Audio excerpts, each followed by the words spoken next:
Ang K-12 program ay isa sa mga mahalagang inisyatibo ng gobyerno ng Pilipinas na naglalayong paunlarin ang sistema ng edukasyon sa bansa.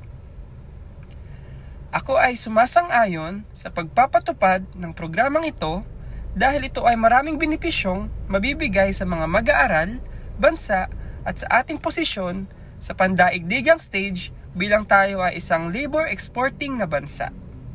Unang-una, ang K-12 ay nagpapabuti sa kahandaan ng mga estudyante sa kani-kanilang mga larangan ng kolehiyo o trabaho man.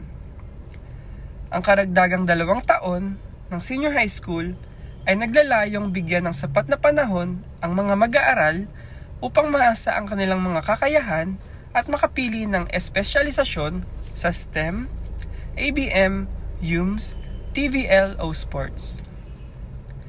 Ayon sa pag-aaral na inilathala sa Asian Journal of Educational Research na isinulat ni Javer taong 2016.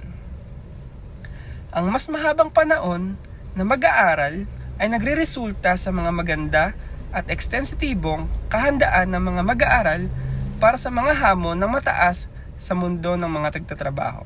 Binigyan din ng K-12 ang mga mag-aaral na Filipino ng kalamangan sa comparative arena. Ang Pilipinas ay isa sa iilang bansa sa mundo na mayroon lamang na 10 taon pangunahing edukasyon bago ang programang ito. Ang kakulangan nito ay nakakita ng mga kaso ng diskriminasyon laban sa mga Pilipinong nag-aaral at nagtatrabaho sa ibang bansa. Ito ay makikita mula sa K-12 na sumusunod sa mga pamantayang itinakda ng United Nations Educational, Scientific and Cultural Organization. Kaugnay nito, nagbigay ito sa mga mag-aaral ng higit pang mga umuunlad na karanasan sa mga tuntunin ng pagkuha ng mga teknikal na bokasyonal na kasanayan. Sa pamamagitan ng technical vocational livelihood stream, mas napaunlad ang mga mag-aaral tungo sa mga direktang trabaho. Sa katunayan, ang data mula sa TESDA ay nagpahiwatig na 70% ng mga mag-aaral na nakatapos ng TVL track ay tumaas ng trabaho sa loob ng 1 taon.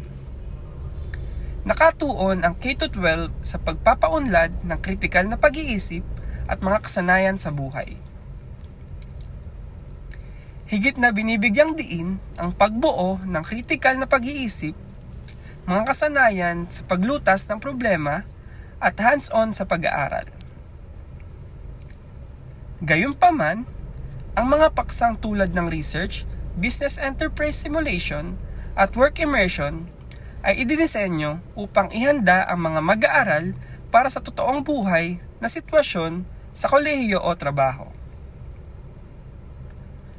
Sa kabila ng mga hamon na ito, dahil sa kakulangan ng pondo at pasilidad, ang K-12 ay isang sistemang solusyon na tumatagal ng mga mahabang panahon upang mapaunlad ang potensyal ng mga mag-aaral. Sa pangkalahatan, ang K-12 program ay isang mahalagang hakbang para sa isang mas malinaw na pang-edukasyon at pang-ekonomiyang kinabukasan ng Pilipinas.